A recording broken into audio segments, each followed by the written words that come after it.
Nesse vídeo, vamos calcular se realmente os presidentes brasileiros dos últimos mandatos são realmente neoliberais. Ou então, Daniel, eles não são neoliberais. Muita gente fala que a esquerda está no comando há 15, 20, 25 anos, só mudando de rosto. E outros falam, não, Daniel, na verdade, todos eles são o do Centrão. E cara, nesse vídeo eu vou calcular e desenhar tudo isso. Eu separei 10 métricas, mais uma métrica bônus, coloquei em uma planilha e eu trouxe em formato de desenho para revelar tudo para você. Só que tem um problema, eu acho que eu vou sofrer hate. E o pior é quando é hate de todos os lados. Mas vem comigo que eu creio que esse é um dos vídeos mais legais que eu já fiz pro canal.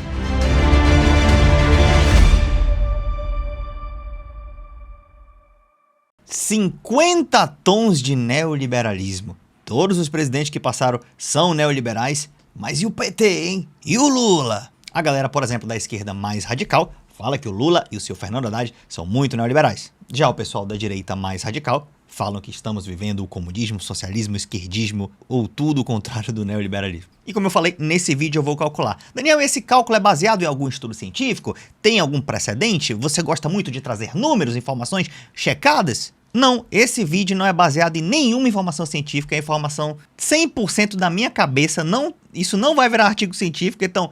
Mas claro, eu vou dizer pelo menos da onde eu tirei essas informações e o porquê eu estou atribuindo aquela nota, mas não estou querendo ser o dono da verdade. Então se você quiser dar hate por isso, eu já estou me dando hate, tá? Não é nada científico aqui, mas pode não ser extremamente científico. Mas será que é revelador? Veremos, então vamos começar nosso bate-papo. Primeiro de tudo, nós temos que saber o que é o bendito neoliberalismo. Bom, de maneira simples, neoliberalismo defende a mínima intervenção do Estado na economia, promovendo o livre mercado, a livre concorrência, as privatizações, as desregulamentações e a abertura comercial. Daniel, mas isso que você citou me parece liberalismo. Na prática, neoliberalismo e liberalismo são muito parecidos. Se eu fosse fazer um vídeo somente sobre isso, talvez a gente podia buscar essas pequenas diferenças. Mas não é o intuito do vídeo hoje, tá? Eu gosto de dividir mais ou menos historicamente. Como assim? Por exemplo, antes... Até 1929, quando teve o grande crash da Bolsa, o grande crash dos Estados Unidos,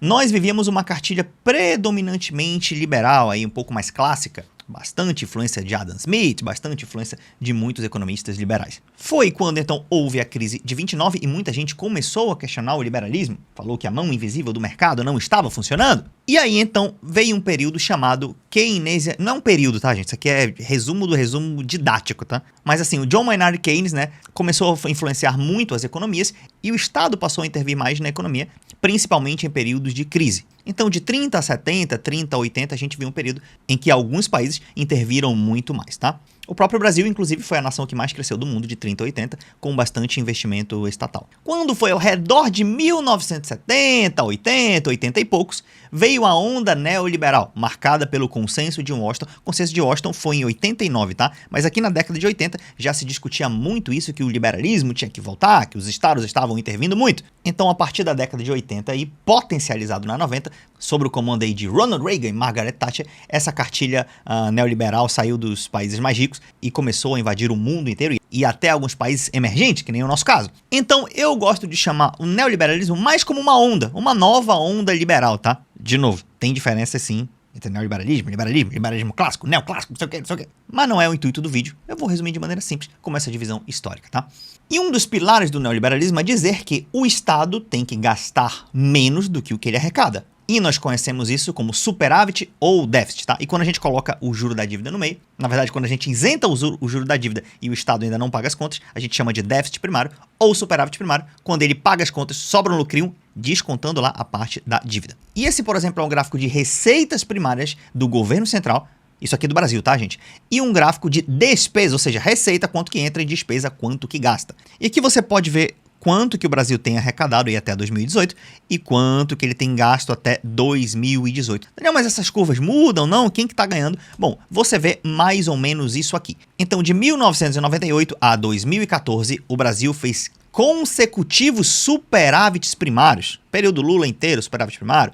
Boa parte do mandato do Fernando Henrique, principalmente aí o segundo, foi tudo de superávit primário. E o curioso é que os juros da economia, a taxa de juros, ainda assim era muito alta, né? E ali de 2002 a 2010, 2013, a dívida pública ainda caía, né? E tinha superávit primário e ainda assim a taxa de juros era bem alta. Mas de 2015 para cá, o Brasil vem vivendo déficit primário. Aqui eu posso sofrer o meu primeiro hate. Por quê? Porque muita gente que é liberal do Jardim de Infância ainda fala o déficit não pode e tal. Pode sim, até no setor privado. Se você faz uma startup, em alguns anos você vai operar em déficit. Quando uma empresa capta dinheiro no mercado e ela investe, ela está com dívida no seu balanço. Só que isso faz sentido a longo prazo, você tomar esse capital de terceiros, ou até capital próprio, eventualmente, porque isso vai se pagar a longo prazo. E um Estado também, quando ele investe em coisas que vão gerar produtividade, vão aumentar a capacidade tecnológica da economia e a complexidade, vão trazer riqueza lastreada no futuro, essa dívida pode ser bem-vinda.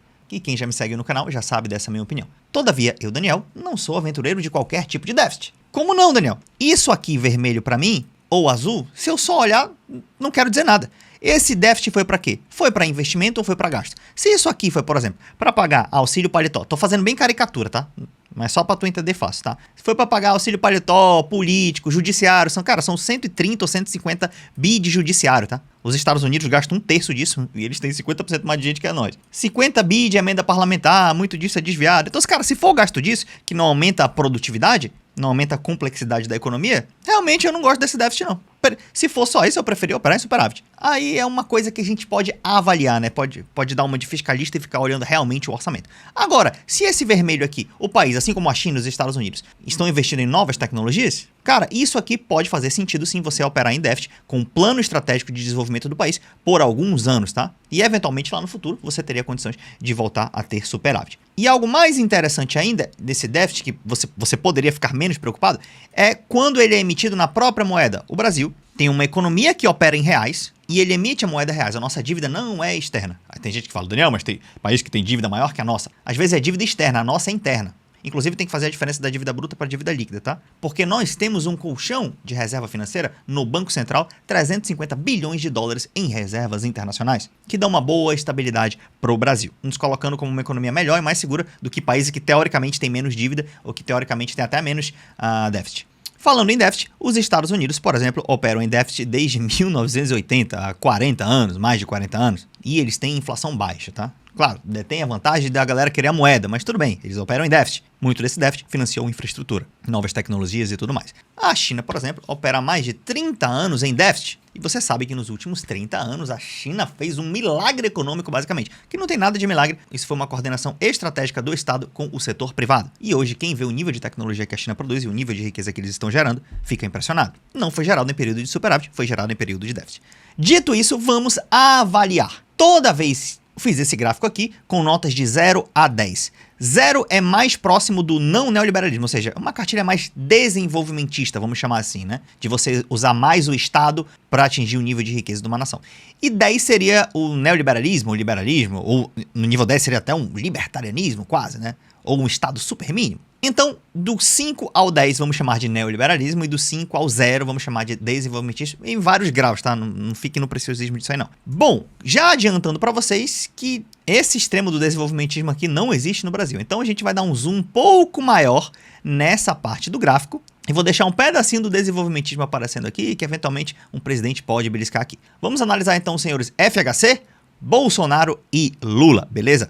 Primeiro tema, privatizações. Quem privatizou mais? Lembra que estamos avaliando aqui o governo Lula 3, tá? Que é o mais acusado de ser neoliberal aí pela galera, ou mais acusado de ser socialista, fechador de igreja e impressor de dinheiro, por outro lado aí. Então, governo Lula 3, Bolsonaro, o mandato dele, e Fernando Henrique, os dois mandatos a gente colocou aqui, tá? Primeiro, privatizações. Quem privatizou mais? Não estou falando de concessão e PPP, estou falando de privatizações mesmo, dois vera, tá? Começando nota com o senhor FHC, vamos na ordem. Primeiro veio o governo FHC, nota 9, ou seja, muitas privatizações o governo Fernando Henrique fez, tá? Cara, a gente teve a Telebrás, inclusive meu pai era funcionário da Telebrás quando foi privatizada. Vale do Rio Doce, vários bancos estaduais também, a Embraer, acho que foi em 94 que ela foi privatizada. Então veio uma leva aí de privatizações muito fortes, tá? Depois veio o governo Bolsonaro e depois o Lula 3, tá? Eu tirei aqueles mandatos Lula 1 e 2 porque ia confundir. Porque o que a gente vive hoje é o Lula 3, é o que a galera discute na internet, né? Se o Lula é neoliberal ou não. Então, já Bolsonaro em privatizações, Bolsonaro privatizou menos.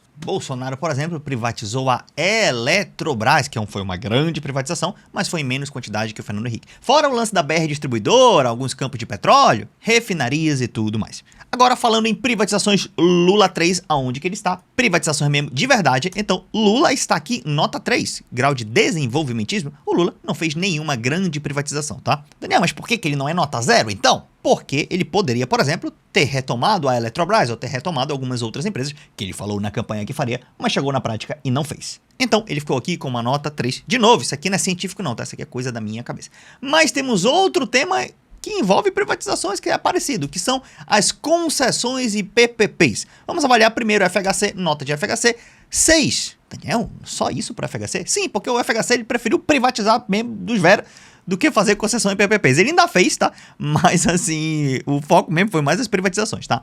Já Bolsonaro, 7, uma nota de mais neoliberalismo que o FHC nesse ponto, porque o Bolsonaro foi o contrário. Ele privatizou menos empresas e fez mais concessões e PPPs. E Lula está onde concessões e PPPs? 8. Ele fez mais concessões e PPPs do que Bolsonaro e do que FHC, já no mandato Lula 3. Então, sendo justo, ele não privatizou grandes empresas da maneira tradicional? Não, mas concessões e PPPs ele fez bastante, tá? Claro que tem o estilo da concessão e da PPP também, se tem dinheiro público, se tem BNDES ou não, mas pô, aí fazer um vídeo muito detalhista sobre isso, aí não é o propósito aqui, vai ficar com 1 hora o vídeo, né? Mas o fato é esse. Vamos ao terceiro critério, política fiscal. Aquele negócio de gastar mais, gastar menos e etc. Quem levou mais a sério a política fiscal? Começando com o Fernando Henrique Cardoso, nota 8, levou super a sério a política fiscal. Desde o começo do seu governo e principalmente depois ali de 98, 99, com o surgimento do tripé macroeconômico, que colocou a política fiscal e o superávit primário como um dos pilares da economia brasileira. E no seu segundo mandato ele fez superávit todos os anos. Um fiscalista puro, Fernando Henrique Cardoso. Logo depois a gente tem a nota de Bolsonaro que foi 5. Você fala, Daniel, mas não é possível? O Paulo Guedes é um neoliberal? O Paulo Guedes fala de superávit, de Estado não gastar? Sim, ele fala tudo isso. Mas a gente vai ter um tópico bônus aqui que é a retórica liberal. Mas eu estou avaliando a prática. O governo Bolsonaro foi um governo fiscalista? Não foi. Quer dizer, foi um pouco, ainda tem essa parada do liberalismo e tal, mas na pandemia os caras gastaram dinheiro. Ah, o Paulo Guedes queria gastar 5 bi só, acabou gastando mais. Foi meio contra a vontade? Foi, mas nesse de ser a favor, de ser contra, foi contra a vontade, foi ser vontade, uma manipulação aqui, não cortar um benefício de pobre ali e tal, uma reforminha aqui, mais uma retóricazinha liberal. Na prática foi nota 5, ele não ficou aí nem super fiscalista e nem desenvolvimentista, tá? Não dá pra falar que o governo Bolsonaro foi desenvolvimentista na parte fiscal. Então, por conta da pandemia, ele ficou aí nessa nota neutra, tá? E o governo Lula, nota 5 também, empatado com Bolsonaro. A gente teve déficit primário nos 2 primeiros anos do governo Lula. Esse terceiro ano, claro que o segundo ano foi um déficit menor, e o terceiro ano, a gente não sabe se vai fechar próximo de 0 aí, mas a gente sabe, por exemplo, que logo no começo, o Lula aprovou aí, antes de entrar, a PEC da transição, né? Que foram 200 bilhões de reais no orçamento, e a política fiscal lá do primeiro ano foi mais de 200 bi de déficit. 100 bi era do Bolsonaro, que jogou lá de calote, né, 90 bi pro outro ano. Sim, era. Mas ainda assim a gente teve um grande déficit. E de novo, não tô entrando no mérito se o déficit é bom ou ruim nesse caso, tá? Tô só falando de fiscalismo em si, puro. Foi no primeiro ano do governo Lula, tá? Então, nota neutra. Também não dá pra falar que foi uma política desenvolvimentista. Depois, meta de inflação, rigidez. Você fala, Daniel, mas como assim meta de inflação? Meta de inflação veio do tripé macroeconômico, que só entrou em 99, segundo mandato do FHC. E antes disso não tinha meta de inflação. Pelo menos não oficializada dessa maneira, né? Não rígida, como a gente colocou aqui. Por isso que a nota do FHC, em alguns critérios, ela pode ser ajudada ou prejudicada pelo primeiro mandato, que no primeiro mandato dele algumas estruturas ainda não existiam, tá? Por isso, rigidez da meta de inflação, Fernando Henrique, 8. Poderia até ser mais alta se o primeiro mandato dele fosse igual ao segundo, né? Quando entrou o tripé macroeconômico. Depois, Bolsonaro, 7. O Banco Central, inclusive, não era independente, tá? É meio difícil avaliar isso aqui, tá? Porque o negócio do tripé, tem o negócio da criação do tripé e tem o lance da autonomia do Banco Central, que só vem em 21 no governo Bolsonaro, tá? Então, por isso, né, que o governo Bolsonaro foi um grande entusiasta da independência do Banco Central, a gente colocou a meta de inflação aqui como uma nota 7 pro Bolsonaro, tá? O ministro dele lá não hesitou em subir juros pra caramba, né? Até 13,75, se eu não me engano, para poder combater a meta de inflação. E já o Lula, pela lógica, mesma coisa. Ele botou um presidente do Banco Central que basicamente faz as mesmas práticas do anterior, e o Lula também parece não questionar, porque o Lula quer uma inflação baixa. Por quê? Todo presidente, quando a economia está moderadamente bem, que é o caso, e tem a inflação baixa, ele é reeleito. Então o Lula está feliz sim de estar atingindo aí a meta de inflação. A inflação baixa todo mundo quer, tá, gente? Mas você entendeu o que eu quis dizer. Então, nota 7, empatado, presidente Lula e Bolsonaro. Agora vamos para a autonomia do Banco Central. Quem é a favor? Quem é contra? Eu ia colocar câmbio flutuante também, mas no começo do plano real lá com o FHC era câmbio fixo, cara. Então seria uma métrica meio injusta de comparar, tá? Então eu não coloquei o câmbio aqui. Tá, autonomia do Banco Central, vamos lá. FHC nota 5, porque, uau, quase um desenvolvimentista. Por quê? Já se falava assim nessa época sobre a autonomia do Banco Central, mas o FHC não botou pra frente. Ele pegava, tirava e colocava presidente do Banco Central de acordo com o que ele gostava. Por exemplo, o Gustavo Franco, no início aí de 98, 99, quando entrou o tripé macroeconômico e o câmbio foi solto, o Gustavo Franco saiu do Banco Central. Já contei essa história aqui no canal. Inclusive o dólar deu aquela disparada. Então o FHC deu uma sorte aí nessa autonomia do BC, porque nem existia basicamente, ele acabou trocando bastante e tal. Nota 5. Já presidente Bolsonaro, nota 8. Por quê? Senhor Paulo Guedes era um entusiasta, Bolsonaro entusiasta da autonomia do BC, e eles fizeram a autonomia do BC. Quando eu falo fizeram é porque foi durante o governo deles, e eles também eram muito a favor disso, tá? Nota 8. E o presidente Lula, nota 7. Daniel, mas não é justo. O Lula é contra a autonomia do Banco Central. Lembra uma coisa, a retórica no começo do Lula era até antes contra a autonomia do Banco Central. Mas agora ele não fala mais, ele fala que acredita na autonomia, botou o galípolo lá, que ele vai ter total independência e tudo mais, não se fala mais nisso. Então, coloquei aqui uma nota 7, tá? Mais light que a do Bolsonaro. Sexto ponto, justiça tributária. Fernando Henrique Cardoso, nota 7. FHC não fez muitas coisas sobre justiça tributária. Que eu me lembrei, tem um Simples Nacional, uma outra coisinha por ali, mas nada muito significativo. Inclusive, me parece que a carga tributária aumentou nos governos Fernando Henrique. O que não necessariamente é um problema, dependendo da onde ela saiu para onde ela foi. E em cima de quem, né? Mas aí já é algo mais detalhado. Bolsonaro, nota 8. Bolsonaro foi pior ainda. A gente passou 4 anos sem ter reajuste da tabela do imposto de renda. Eu lembro, quem ganhava até R$ 1.900 era isento. Passou os 4 anos, não mexeu nada. Ah, Daniel, mas foi a pandemia. É, mas em 2019 tinha pandemia? E em 2020, quando o orçamento já tinha feito, tinha começado a pandemia? Não. Então foi pelo menos aí 2 anos, 1 ano e meio, sem esse reajuste da tabela do IR. E também não houve aumento do salário mínimo acima da inflação. Só houve o reajuste. A inflação ia e o salário mínimo acompanhava. Aqui não é tributo também, mas eu fiz questão também de ressaltar. Bolsonaro também acreditava muito. Quer dizer, o Bolsonaro às vezes não acredita em nada, bicho. Às vezes ele quer intervir, às vezes não quer e tal. É mais o Paulo Guedes, né? Mas ele creu muito no trickle-down economics, que é, se eu facilito a vida tributária dos ricos, eles vão enriquecer e isso vai respingar e ajudar o pobre. Bom, já a nota do presidente Lula em justiça tributária, aqui foi uma boa nota pro Lula 3. Aqui eu realmente considero que o governo Lula 3 fez avanços significativos em justiça tributária, tá? Nós temos a correção do salário mínimo acima da inflação. Isso não gerou mais inflação, tá, gente? Tem gente que fala que geraria. Nós tivemos a isenção do imposto de renda até R$5.000 por mês, ó.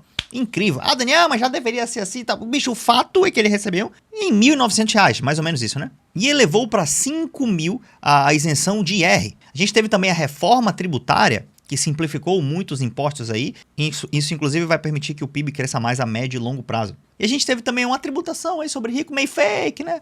Um negócio de offshore, um negócio de fundo exclusivo, alguma coisa assim. E uma tributação até inteligente sobre os ganhos acima de 50, 100 mil reais por mês de dividendos, que por algum motivo não paguem nem 10% de imposto. Então, foi um bom governo em termos de justiça tributária. Longe do ideal? Sim, o ideal nesse ponto seria o zero lá, né? É o outro lado. Justiça tributária completa. Mas nesse ponto eu creio que o Lula fez um bom trabalho, tá? Política Industrial BNDES. Daniel, quem usou mais o BNDES ou política industrial para o Brasil se desenvolver? FHC, nota 7, usou pouco disso. Bolsonaro, nota 8, usou pouquíssimo disso. Lembra que é industrial, foco na indústria, para o país ficar rico e tal. Ah, Daniel, Lula teve o PAC e tal. Epa, governo Lula 1 e 2. Ele retomou o PAC agora? Retomou, mas daquele jeito, né? Mais ou menos. Tem o Alckmin lá, o Alckmin até que ele dá uma se esforçada e tal. Um novo PACzinho, às vezes não tem orçamento, tá tudo lá com o Congresso. Então, nota neutra aí pro Lula nessa visão de política industrial e BNDES. Oitavo ponto, setor privado como condutor da economia. Qual governo cria mais nessa teoria? Primeiro, FHC 9. Aqui, claramente, o FHC acreditava que o setor privado tem que ser 100% aí o motor da economia, o Estado tinha que fazer pouca coisa, por isso ele saiu privatizando tudo, tá? Já o Bolsonaro também neoliberal nesse ponto, mas aí uma nota 8, eu creio que mais light que o FHC nisso aí. Já o Lula, nesse ponto, neutro. Daniel, mas o Lula... Não é possível, ele fala do Estado, não sei o que. Gente, tem o Lula do Velho Testamento, tem o Lula do mandato 1 e 2 e tem o Lula do mandato 3, junto com o Fernando Haddad aqui, que fala, pô, o setor privado tem que fazer crescer e tal, mas o Estado também, veja bem, o Estado e o pobre, mas o rico também, vamos juntar todo mundo aqui e tal. Então, foi uma nota aí neutra, uma nota 5 para o Lula, nesse termo aí, setor privado como motor da economia. Tem até muito subsídio aqui, hein? Subsídio pago, subsídio para empresa privada. É via Estado? É, mas tentando ajudar empresas privadas a desenvolver a economia. Nono ponto, vantagem comparativa, que a cartilha liberal diz que todo mundo tem que somente produzir a sua vantagem comparativa. Inclusive na minha série, na trilogia do Estado da Ilha, no terceiro episódio, eu mostro lá no meu mapa de RPG lá, uma história muito legal sobre vantagem absoluta, vantagem comparativa e tal, como é que isso funciona. Vale muito a pena você assistir. Inclusive, vocês não viram essa série, bicho. Deu pouca visualização, eu gastei milhares de reais pra fazer aquele mapa de RPG. Tá extremamente didático. É baseado no Estado da Ilha, da fábula do Estado da Ilha, do professor José Kubori, mas não é igual. Tem o meu viés, tem o meu jeito de ver o mundo aqui também, econômico. E vale muito a pena você ver essa trilogia, de verdade. Foi a melhor série que a gente já produziu no canal. Vantagem comparativa, no nosso caso é o agro, tá? Então, Fernando Henrique aí, nota 6. O agro não era tão pujante, tão estimulado quanto é hoje, mas FHC na prática, em termos de agro, era aí um nota 6. Bolsonaro, nota 7. O agro já era mais forte sim com o governo Bolsonaro, aquele lobby todo, aquela parada toda. E o Lula aí também, nota 7. Poderia muito bem todos estarem um pouco mais à direita nesse caso, mas eu deixei aí 6 para o FHC, 7 para o Lula e 7 para o Bolsonaro. Nosso último tema, além do tópico extra que eu vou falar daqui a pouco, são os programas sociais. Daniel, mas eu já vi liberal que faz programa social. Tem lá na cartilha do Milton Friedman, dá um dinheirinho pros pobres e tal. É, mas a gente sabe que no macro, programa social não é só isso. Tem negócio do gás, tem o Luz para Todos que o governo fez nos primeiros mandatos lá. Tem algumas coisas mais estruturadas em termos de programas sociais que nem alguns manuais liberais, alguns, né, que citam isso, contém. Então vamos lá avaliar esse critério. 10º programa social, FHC 6. Pô, Daniel, achei que o FHC era mais liberalzão nisso. Não, o FHC tinha uns programas sociais sim, inclusive o Bolsa Família foi originado de alguns programas sociais que existiam, né? Não eram nada muito fortes, então ele privatizava muito de um lado, mas fez alguns programas sociais aqui do outro, uma cartilhazinha bem conhecida, que muita gente acha que é inovadora, né? Mas tinha sim os programinhas sociais e tal, etc. Então, uma nota 6 pro Fernando Henrique, ficou quase aí uma nota neutra. Já Bolsonaro ficou nota 6 também, comparado com o Fernando Henrique. Mas Daniel, o Paulo Guedes falava que não gostava de programa social, o Bolsonaro falava que era Bolsa Pobreza, Bolsa Voto, que não sei o que, falava mal pra caramba. Gente, mas aqui eu estou falando na prática. Não teve o auxílio emergencial? O Paulo Guedes queria 200? Queria. Depois o Congresso foi pra 500 e pra não ficar feio no marketing eles botaram pra 600? O Paulo Guedes lá com a galera? Foi. Mas assim, fizeram e teve o programa social. Então, o auxílio emergencial está aqui. Ah, mas se não fosse a pandemia, ele não tinha feito. Também acho que não, mas não teve. Então, teve, está aí. Inclusive, quando o Lula assumiu, manteve o valor de R$600. Então, a nota justa para o Bolsonaro aí é 6. Não dá para ser uma nota piorada, tá? A retórica é o último tema, tá? É o 11º. Na prática, teve sim alguns programas sociais, mas ainda assim, não tá do lado do desenvolvimentismo, tá? Veja que a gente tá tudo aqui no campo mais à direita aqui desse gráfico. E o Lula, nesse ponto, nota 4. Considero sim que foi uma política mais desenvolvimentista, ou menos neoliberal. Por quê? Porque, cara, a gente tem aí o pé de meia, né? O pé de meia, se não me engano, foi da Tabata, mas eles estavam ali ajustados. Teve o programa de gás, teve a melhoria do Bolsa Família, mas assim, no macro é justo falar que ele fez mais programas sociais. Longe do que a galera da internet fala que devia fazer? Sim, muito longe. Mas eu creio que uma nota justa aí pro Lula nesse ponto seria essa nota 4, um pouquinho mais pro lado do desenvolvimentismo. Não sei se desenvolvimentismo é o termo certo para programa social, tá? Mas o vídeo tem esse propósito, então eu coloquei mais aqui. E o último, retórica liberal,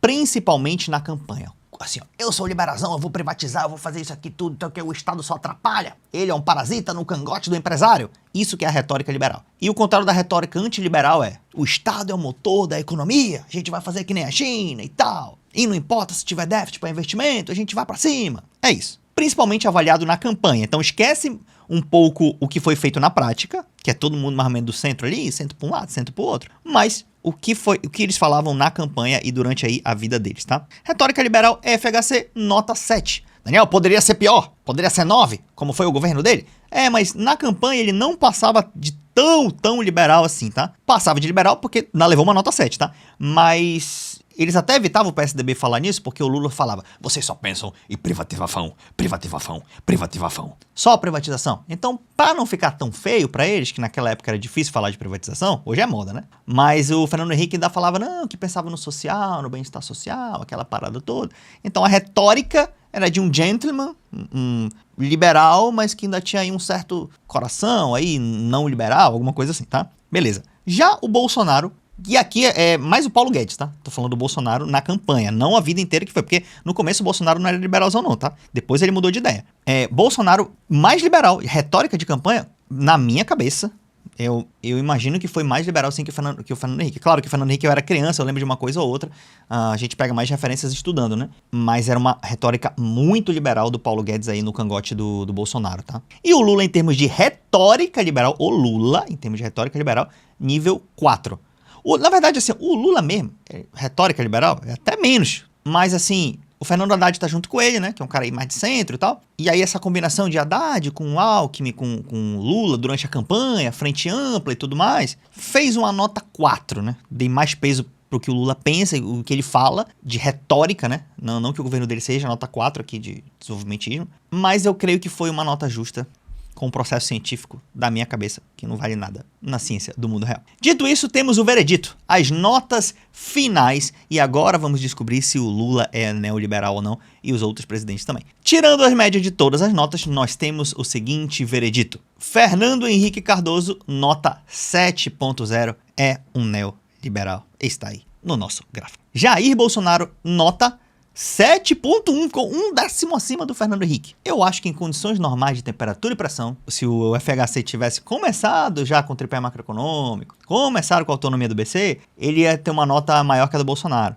Se o FHC também não tivesse o lance do câmbio fixo, né, ou câmbio em bandas dos 4 primeiros mandatos, que isso não é liberalismo. Liberalismo puro é câmbio flutuante, né? Então, como nos primeiros anos não teve, então isso pesou um pouco pro Fernando Henrique ficar abaixo, tá? Mas se eu colocasse, por exemplo, peso 2 em privatizações, o Fernando Henrique poderia ter uma nota maior que a do Bolsonaro, mas eu não quis ter viés, então a nota final que eu gerei foi essa, eu tô mostrando pra vocês. Mas agora, e o PT, hein? E o Lula? Eles são neoliberais? Agora, o Lula teve nota no centro, neutro. Teve nota aqui no campo mais desenvolvimentista. E teve nota no campo aqui do neoliberal também. Segundo as minhas notas, e eu falei, bicho, eu vou descobrir se eu acho o Lula neoliberal ou não pelas minhas notas. Então, segundo as minhas notas, a nota do presidente Lula 3, tá? 5,3. Ou seja, Lula, um neoliberal. Mas, Daniel, como é que é isso, mano? Ele não é liberal, ele não é esquerda e tal. Gente, 5,3 é tipo assim, é uma nota neutra, basicamente, tá? Então, é um governo que mantém aí a lógica, né, do tripé macroeconômico. O Haddad persegue lá o fiscalismo e tal, mas ainda fez o lance da justiça tributária, não saiu privatizando grande empresa, do outro lado também não recuperou grande empresa, faz concessão em PPP. Então, tipo assim, você vê que ele tem elementos sim, mais neoliberais, mas tem elementos sim do outro lado, tá? Se o Lula pudesse ele fazer um super PAC, aí ele tenta, na medida do possível, fazer o que ele pode, mas eu creio que essa nota ficou relativamente justa. Então, ele é um neoliberal, mas é um pouco. É tipo assim, ó, ele tem um pezinho lá, pezinho no neoliberalismo. Mas se você quiser comparar isso com alguém, ou com uma experiência atual de sucesso econômico, eu comparei com esse país aqui, ó, a China. Eu coloquei aquelas métricas da China em tudo aquilo que você viu, privatização e tal, tudo aquilo que você viu. A China teve nota 2.8. Então a China definitivamente é um país desenvolvimentista. Não é nota 0, né? Porque ainda eles têm setor privado. São bastante coordenados com o setor privado, inclusive. Mas o Partido Comunista Chinês tem célula lá dentro da maioria das grandes empresas privadas, né? Então a China tem uma nota 3, arredondando, de desenvolvimentismo. Ai, Daniel, então o desenvolvimentismo é a cartilha certa. Não tem cartilha certa e nem errada, tá? O liberalismo não é inútil, essa é a minha opinião. E eu sou mais desenvolvimentista sim, mas você pode fazer uma cartilha desenvolvimentista errada, tá? Nenhuma cartilha é Deus, tudo bem? Que vai acertar 100% das vezes. Mas eu creio que sim, para níveis de Brasil, nós poderíamos fazer investimentos estatais inteligentes em coisas que aumentassem a complexidade tecnológica da economia. E esse aqui é o nosso veredito final. Eu sei que a galera que gosta mais do Lula vai falar, eu não admito que ele seja um neoliberal. E a galera que é mais na esquerdona vai falar assim, não, essa nota tá errada, o Lula é 7, ele é 8, igual o Bolsonaro. Gente, na minha cabeça não é, assim.